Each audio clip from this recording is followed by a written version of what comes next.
Welcome back to 6 News at 5. Time to take a look at your weather, and we're starting off with our live temperatures because, oh, but if every day in January could feel like today, what a world that would be. 60s and 70s across the area. It was a gorgeous day with plenty of sunshine as well.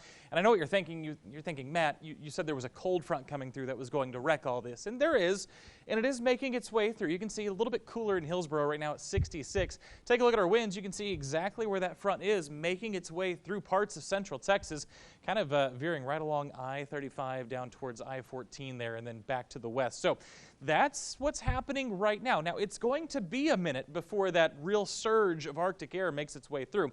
Just because the winds are shifting does not mean we're getting the full brunt of that Arctic air just yet. We will, though, because by tomorrow morning, we expect temperatures to be in the 20s and 30s across the area. So it's going to be a chilly night for you tonight.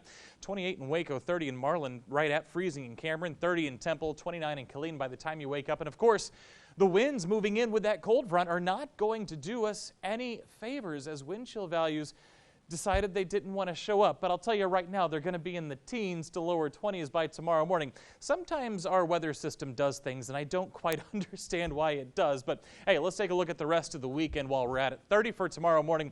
How about 21 by Saturday morning? It's going to be very chilly by the time you wake up for your Saturday. And then Sunday morning there at 29, going to get a little bit better.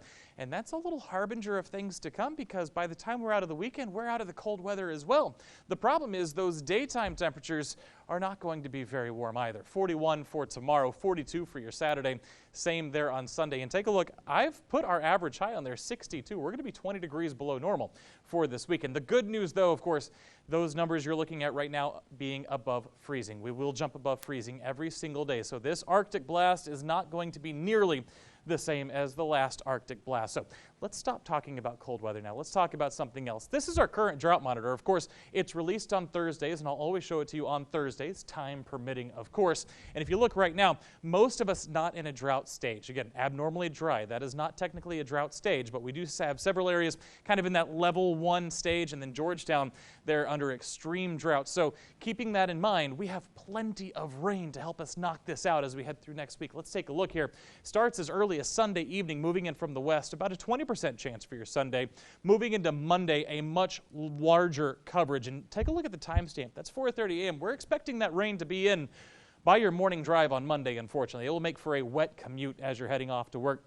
Going to stay with us through the day.